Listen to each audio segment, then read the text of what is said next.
is Friday night, Hangout, creating our stories, piece by piece.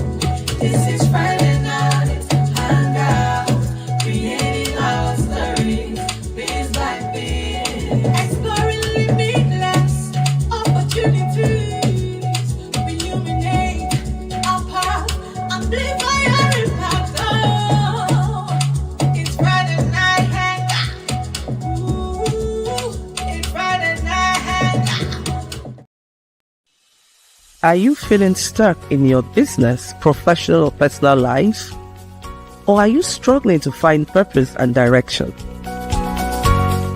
Imagine having a clear sense of direction, achieving your goals, and living a fulfilling life.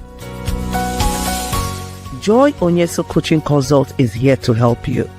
We will work with you to identify your strengths, overcome obstacles, and develop a personalized plan to achieve your dreams. With our coaching and consulting services, you will gain clarity, confidence, and the tools you need to succeed.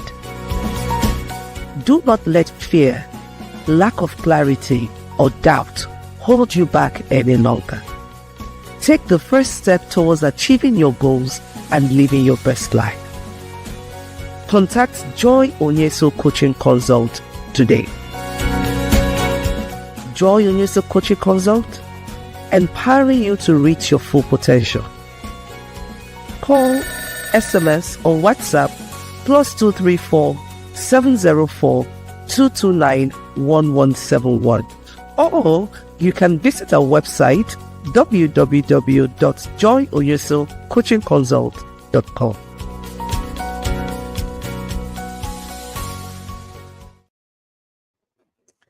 Hello, welcome to another episode of Friday Night Hangout. My name is Joy Onyesoh, and I'm super excited to welcome you to this exciting time that we're going to have together today. So this is our season 20, episode 226, and today we are talking about building professional relationships, networking, and collaboration. So if you're here and you are a professional in any field, then you want to stay in and listen to this. Even if you're not a professional, right? You want to learn the value and impact of networking and collaboration. So this it is for you. Now, you know what I'm happy tonight is we have a very special guest in the house. But just before I bring her in, I always love to know how your week has been. So tell me, use the TGIF, hashtag TGIF in the comment section. Tell me where you're joining in from and let me know how this week has treated you. Friday night is when we hang out. And this is just the beginning of, stepping back, smelling the roses, and just getting to do you. So please join me in welcoming my amazing sister, a beautiful, wonderful personality. Her candor is really so enchanting. Barrister Doris Okoro. Welcome, my dear sister. Wow. I'm so excited to be here. I'm so excited. I remember the first time I was a guest in Friday Hangout so many years back. And today, just looking at it, I'm looking at 220 something episodes. Wow. This is what consistency is all about. Thank you so much, Professor Joy. Thank you for having me in this amazing program today. I'm super excited to host you. I know how difficult it has been getting a hold of you and bring you on this show today. And for those of you who do not know her, I will give her time to explain herself and then she will delve into the conversation. But before she goes into explaining herself and then responding to the first question, I want to tell you why I brought her in today. And when the conversation is going on, you will understand the value she brings to the table. Very recently, her school, Evergreen School, had I think I'll call it a graduation ceremony, yeah? And I was invited. I was really excited. I was impressed.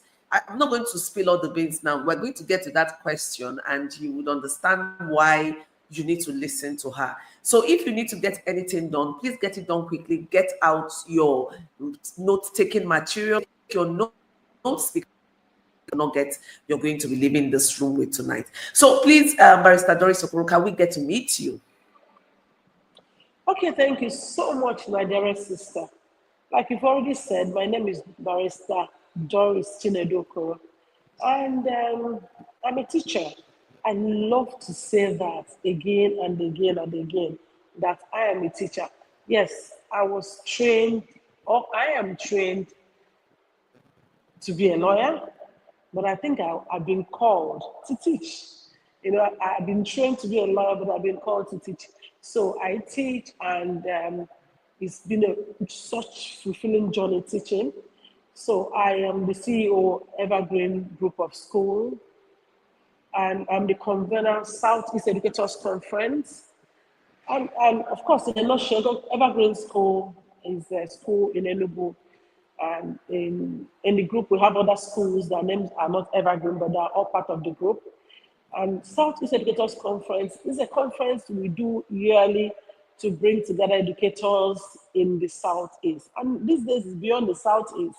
So just say it's a conference for educators all around the world. I think that's just about me. But please, in the whole introduction, do not miss out that I am a teacher. And I get this name that I love, and I always like to share people to know I am the teacher's teacher. I love to teach teachers, so I get that name, I guess, from people, but I'm loving it so much. So I probably tell people I am the teacher's teacher. Thank you so much. Teacher.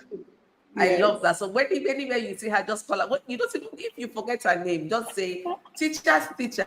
Say who Teacher's teacher. she would know that you do know her. So thank you once Yes. more. We're going to have a conversation in two segments. The first segment, we're Okay. going to be looking at building and maintaining professional relationships. And then the second segment, we're going to be looking at effective networking and collaboration, because these are very two key aspects of the conversation tonight. I know we never have enough time to do justice to the conversations, but we'll try and get it done. So the first one is we often talk about professional relationships, right? So what are the key elements of building strong professional relationships from your own experience? Thank you so much, Professor George, because he said from your own experience. Anything I'm going to be discussing today will be from my experience, from my sector, from my space as an educator. So in this space, to build professional relationships, honestly, I think what we need is all relationship you're building, especially professional relationship, lies on respect, relies on consistency. Let me just take the stakeholders that I interact with daily. Your parents need to be respected. They need to feel that they are respected and they're heard. And whatever you're offering your stakeholders, be it parents, be it staff, be it the children, it should be consistent. You should consistently offer quality. We offer education as services. We should also consistently offer quality education. Of course, if you want to have strong professional relationship, your community, your space, your partners should be able to see and say and testify. I mean, it's the same thing. It has been consistent all the way. And I mean, I'm respected in this school. I'm heard in this school. Yes, I'm a staff, but I'm heard. Yes, I'm a staff, but I'm respected. Yes, I'm a parent, but they respect me and I'm heard. I think that's really what we need in our space to build strong professional relationships.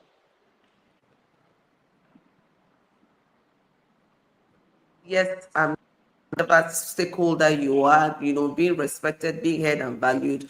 But over time, how can we build that trust and credibility? It still boils down to what you offer. It still boils down to what you offer. It still boils down to, when you offer quality. For example, I still have to take example from my space. When parents bring their children to your school and they consistently see, oh, when I bring my child, I see my child come home with value. When I mean value, value is relative, to be honest. I'm not talking about the value we always think about, but value parents think they need from school is relative. A parent might want, parent's measure of value from school might be academic excellence. Another parent's value from school might be, oh, morals. But whatever the value, whatever the parent consider as value, and the parent consistently see, oh, my child comes home with that, this is what my child is getting from this school, I see the transformation, I can trust this school, I can trust this partner. Because in our space, you are partnering with parents, you are partnering with teachers, all of us are partners in the same goal. What's the goal? The learner, the children, to give them the best. So everybody's bringing something on the table for us to get the best. So even in that relationship, the only trust is that, oh, this is what I'm doing. And I can see, other partners can see that you are delivering on promise. I love this. There are two key words you've used this evening that resonates Okay. very deeply with me. The first one is consistency. Now, and I'm speaking to you, the audience watching us, right? When we speak about consistency, we're talking about you showing up no matter what, you engaging in what you believe in no matter what. You don't have any excuse to deviate. So if you have given a commitment that you're going, for instance, in her sector, the educational sector, if she has given a commitment to parents that, if your children come to the school, no matter the time of the day, meaning that no matter the season, no matter the hardship, you can trust us that the academic, the quality of the academic they receive here would be consistent. Nothing is going to change. If there's going to be any problem or challenges we have, we will communicate with you. Do not go back on that. Some of us believe that, oh, people will understand, and you then begin to do things that are not, in alignment with what you have promised. Some of us do not have any qualms whatsoever in changing what we say. So are you that kind of person that when you tell someone, oh, I'm going to be there, I'm going to give the person, say, when you leave the person, say this one, just forget it to go and look for solution elsewhere. So you see, it still comes back to that trust, credibility, consistency, honor, respect is a whole lot. So if you're watching us tonight, I want you, because some of the things we do here is we want you to start looking inwards. Change starts from us first before we can replicate it. So from you, how consistent are you? How much do you respect the value you bring on the table and the perspective other people bring on the table as well? So that's very key. Now, before we conclude this first segment and move into the second segment, we've talked about a number of things, but I want to just reflect on strategies for long term. Now, if one is a professional and you're thinking about long-term strategies to keep you relevant in your network, what do you need to be doing? So I'm just starting off and I'm a professional. I want to grow. I want to expand my network. What strategy would you advise that I put in place to enable that I remain relevant within that network? Professor Joy, I honestly, once you throw these questions to me, I start looking for answers around me. I start like every answer I'm giving you is just around me, around my space. So asking this question, okay, what strategy should I use to make sure I keep delivering, to make sure that I keep, I keep my relationship. I just have one word for that: innovation. You might want to ask why, because honestly, in this space, you're doing well. You're a good school. You're consistently delivering on promise. The funny thing is that the only thing that can shake you is how dynamic things are happening every day. What is happening in the sector? Because you actually can be working so hard to remain consistent, working so hard to keep delivering on your promise, but the sector is so dynamic and you're not innovative enough to match what is happening. Just like planting and turning away. So in this sector, for you, the strategy you need to have, build and have it around you is strategy of making sure you're watching. It's like watching astronomers, astronomers, I don't know what they're called, but it's like the way they watch. It's just the way they watch the weather, the way they try to tell you, oh, it's gonna rain tomorrow. You in this education space need to watch. You need to know what is the trend, what is happening, what is going to happen next. Just let me give you an example for this question, maybe to help all our audience to understand it. Right now, textbooks have gone off the shelf. Yeah. Like in well-developed societies, you don't see textbooks on the shelf. You go to bookshop, you don't see textbooks. You know why? Every text is now like an app.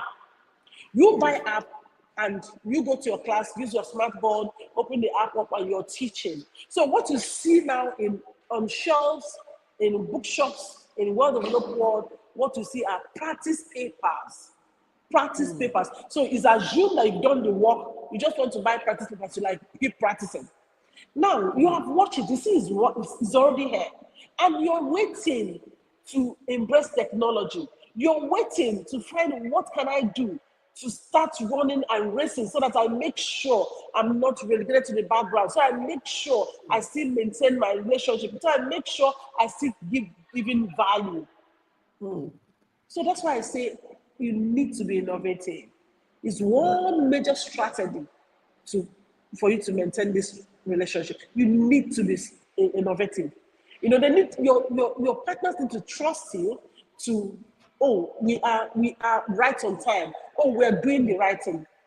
Your teachers, for example, in our space, your teachers need to know we are open our game. We're getting trained by the day for the latest innovation, the latest technology in learning and teaching. We're getting trained, and parents are seeing that yes, this is the latest. In a global world like the one we now operate in, parents are also aware. They're not Yeah. ignorant of what is happening in the sector. They're also aware. Yeah. So you being very innovative is a show of building that trust with them. You see them trusting. Oh, we know the latest in technology. We know. We're sure this our partner will do it and all that. That's what I think. Thank you so much. Thank you so much. This is so exciting. So if you're an entrepreneur, it's also for you. You can't be running a business and you're just focused internally. You're not lifting up your head to see what is happening around you and your ecosystem. Yeah. Every business is operating within an ecosystem. How well versed are you within that ecosystem you're operating in? Well, in the vocal world, now we've added technology. And technology is changing the way we do business. It's changing the way we engage. It's changing the way we show up. So if you're not leveraging, then you're missing out. And now this is for you as well. So your clients, your stakeholders, they are also watching, like Barrister Doris said, and they are also learning. So you need to up your game. What are you bringing to the table that your clients will feel you have the solution and I can pay you to get that solution, right? Yeah. This is not the time to offer fluffy stuff. Business as usual would not work. That's why you have to be innovative. You now have to be dynamic, right? You have to be steps ahead, so that you're not swept away by by technology. And that brings me to segment 2, where we'll be looking at networking and collaboration. Now, the truth is you can't do everything yourself. When you were talking much earlier, you were talking about partnerships, right? And I'm interested in that. So in terms of leveraging networks and, the currency of collaboration, how can we do this while also, we've talked about technology, while also leveraging technology as well? How can we remain innovative, leveraging on social media platforms and networks and collaborations? How can we do that? Okay, Prof. We've said three things here now. You talked about social media platform, networking, and collaboration. And I just hope I'll be able to meet them together. So I'm so interested whenever I hear the word collaboration. I am so interested because I can tell you, I tried it and it works. It works. But let me start with networking and social media. In our space, if you're not networking, you can't survive. If you're not meeting people daily, intentionally, you have to, because one thing I've realized, if you do not come out, you rot in ignorance, no matter what you think you do, and if you do not come out. And it's so shocking and so surprising that the places you will not expect them are the places that will correct you.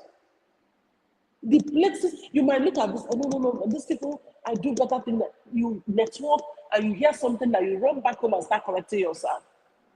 So for us and for me especially, I don't joke with conferences, local conferences, national conferences, international conferences. And I tell you something, it doesn't matter the space you find yourself.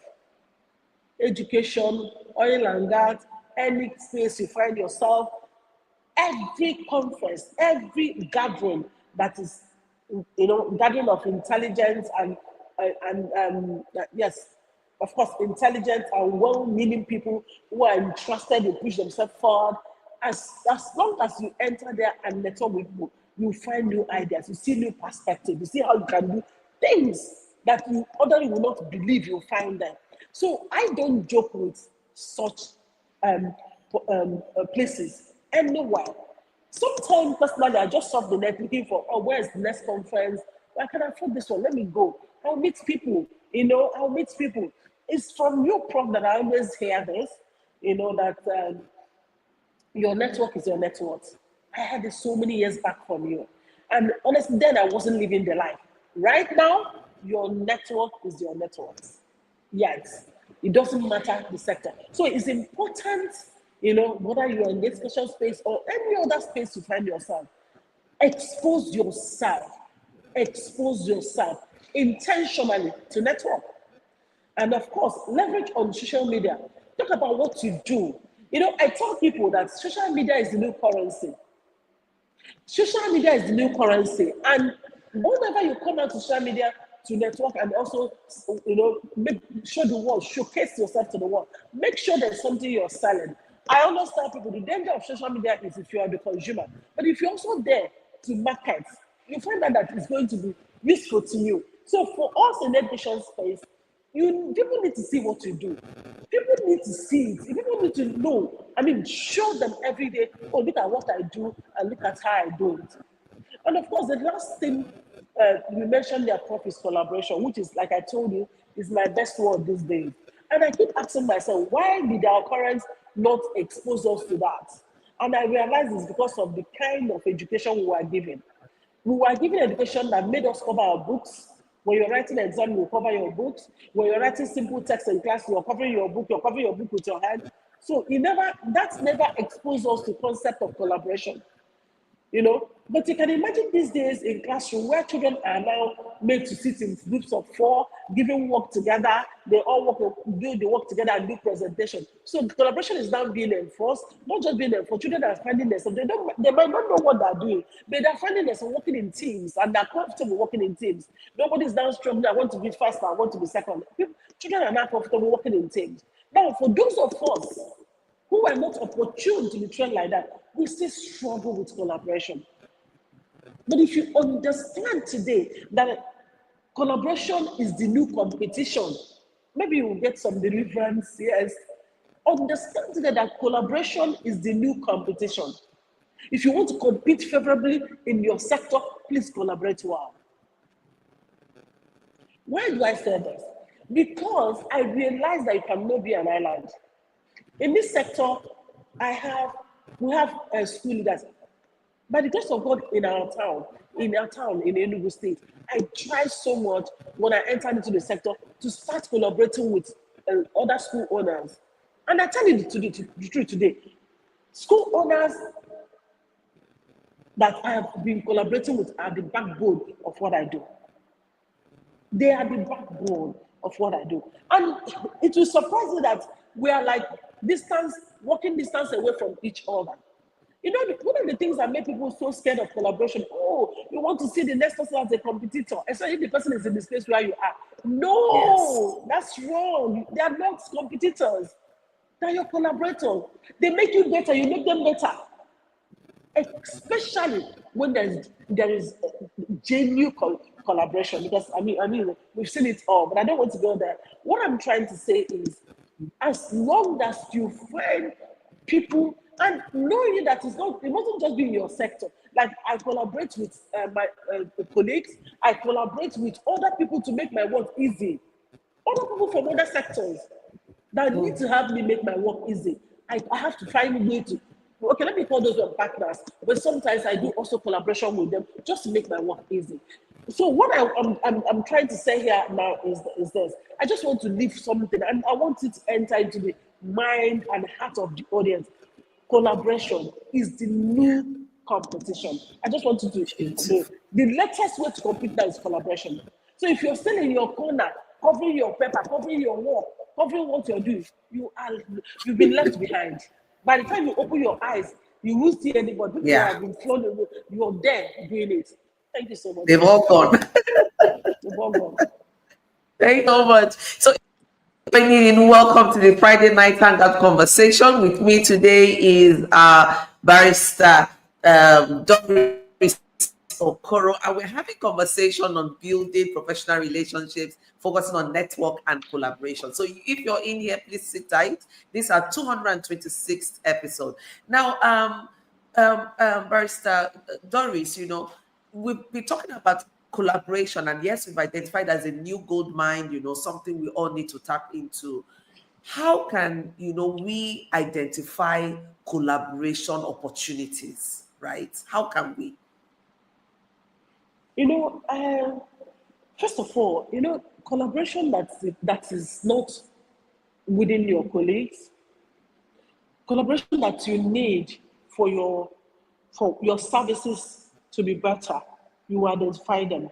For example, I I know that in any curriculum right now where you don't have programming as a subject is faulty. Coding as a subject should be from primary one. But the other day I read that China had made AI education compulsory from primary one. And I was just telling myself, we are still struggling with coding and programming. These people have gone to making AI compulsory for primary one children. So I know very well that if you don't have coding and programming as a subject, before now it is something that they are doing coding. It's not, they just take it as like a side thing.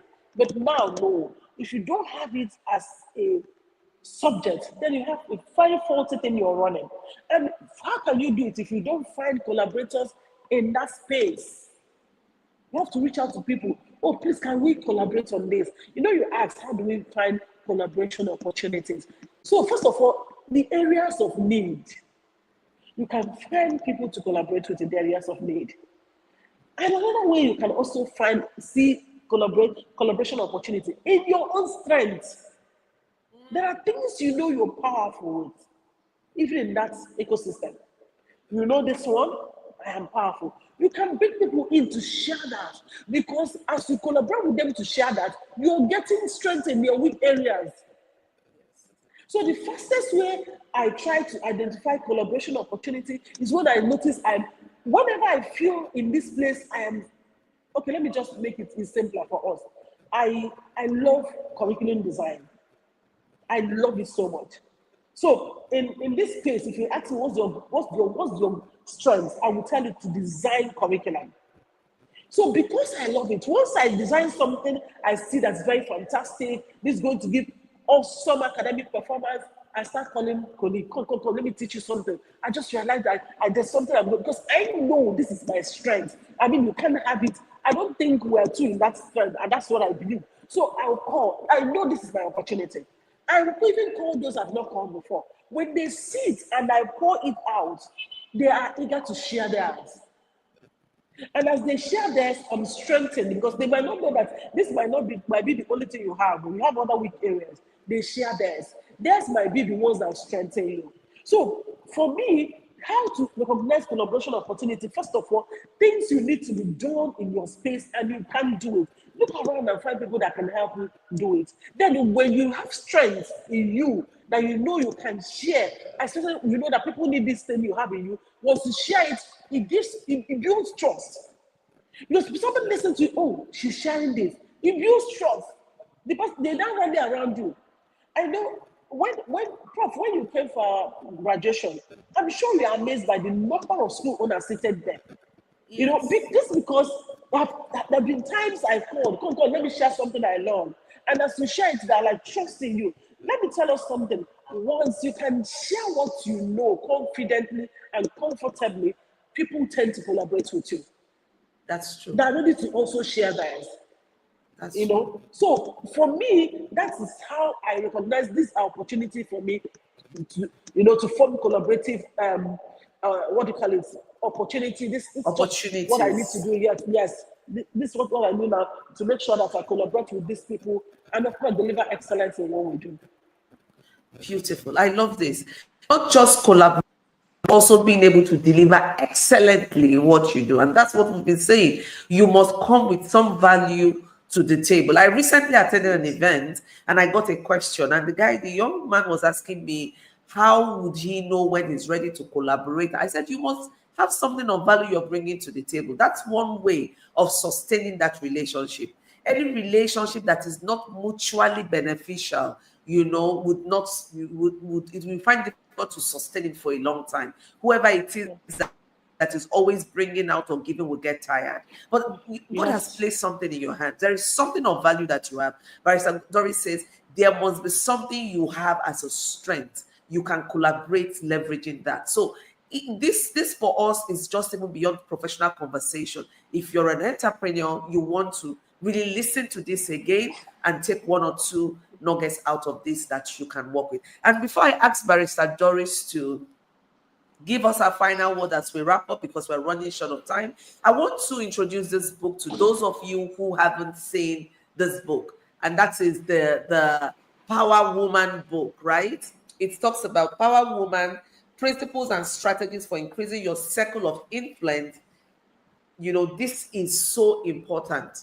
It has 8 chapters, and all of this chapter, in fact, in one of the chapter here, we talked about, that's chapter 4, we talked about Power Woman. The P, what does it stand for? The O, WER. So if you're here and you want to understand how to stay focused, how to understand what your unique value proposition is as a business, or your personal value proposition, or understanding what your values are, then you want to quickly grab this book. We're going to put a link in the comment section where you can click on and get this book, and it's not expensive at all. You may have one or two people you want to give this out to. I tell you, this is a mindset transformer. You can't read this book and not have a shift. Honestly, if you want to have a shift, you need to grab a copy of this book. This book will definitely create a shift. Even as the author, from time to time, I pick up this book and I read it again. That's the beauty of books, right? They're timeless. And so you can't go wrong with the Power Woman book. So I encourage you, even if you have teenagers, a young girl, you have someone in the university, you have an entrepreneur who is starting off, or even who is already set in his ways, and you want to bless that person, please grab a copy or copies and give to the person. The person will thank you. These are things you gift that the person would forever remember you, that started that journey of shift or change in their life. So you don't want to miss getting this, right? Now, I will come back to my sister, Barrister Doris. Like, what will be your final word as we wrap up tonight? okay, my dear sister. When you said you're going to come back to me, final word, I just kept thinking, and what just kept in my head is this thing you said. I explained it, but you summarized it when you said you must bring some kind of value on the table. You must bring it. So I just told myself, listen, for collaboration to work, because sometimes people really ask me, how come you're able to get all these school owners? How come you're able to get all these colleagues in the industry? And you can really do things and come together, and people see that even years. Now I sit and think I know. What happened was I consistently have brought things on the table. Consistently. And it's not something you're bringing. You're now doing your checking if the other person is bringing. No, you're genuinely consistently bringing things on the table. And each time I come out to share, I go back enriched. I am telling you the truth.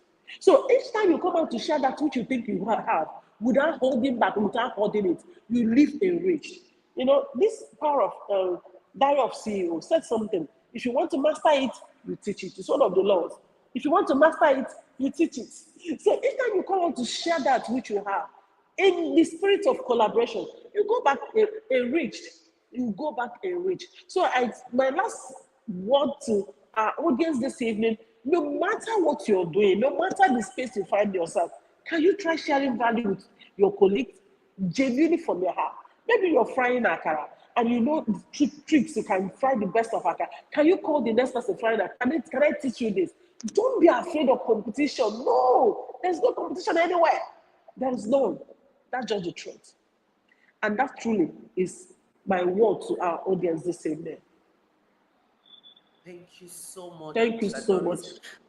Excited that we had this conversation. I look forward to bringing you back on the Friday night hangout in the near future. And for everyone who stayed with me and with Barrister Doris, thank you for joining us on this edition. I'm so sure that you're blessed and you're going away with nugget or two, because I've also learned a lot, and I've made a mental note of one or two things I'm going to do as a result of this conversation we've had. And that's what it is. When you share, you take in. When you give out, you fill in as well, right? So when you hold on tightly, there's no space. So, but when you give out, you have space to take in as well. So it's mutually beneficial. I've listened to my sister Doris. She has listened to my summary and see the way we are just connecting each other's thoughts. And I'm hoping that you, as the viewers watching this, there is something you're going away with tonight. Thank you so much for always trusting Friday Night Hangout. I look forward to seeing you next week, Friday, where we also would conclude our conversation on this month's topic of the types of relationship and you know the benefits of building effective relationship. Thank you so much, Barrister Doris. We look forward to seeing you next time. From all of us and my team in the studio, is bye for now. We love you. See you soon. Bye. Welcome to our She Speaks Masterclass on sustaining momentum, strategies for long-term impact. Are you a visionary and ambitious woman ready to scale your business and grow your impact? I am Joy Onyesoh, and I invite you to unlock your full potential by attending this 2-hour virtual masterclass. In this class, you will discover the secrets to sustaining growth, empowerment, and success in your business. We'll cover the fundamentals of business development, building a sustainable structure, and accessing resources for growth. By joining this masterclass, you'll gain clarity on business development principles to drive growth and success, a sustainable structure to support long-term expansion and momentum, resources for growth to fuel your business expansion, and a strong personal brand to attract opportunities and impact. That's not all. You'll walk away with a clear plan to sustain momentum in your business, strategies to overcome obstacles and stay focused, and a supportive community of like-minded women holding you accountable, and of course, practical tools to drive long-term impact and success. So, register now for our Sustaining Momentum Masterclass happening on the 30th of August 2025, and take the first step towards achieving long-term success and impact. And you know what? Distance is not a barrier, because this is holding virtually. Do not miss out on this opportunity to sustain momentum in your business.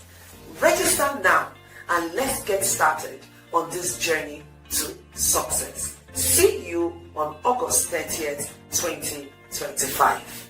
Follow us on social media for updates and behind the scenes insights. See you in class.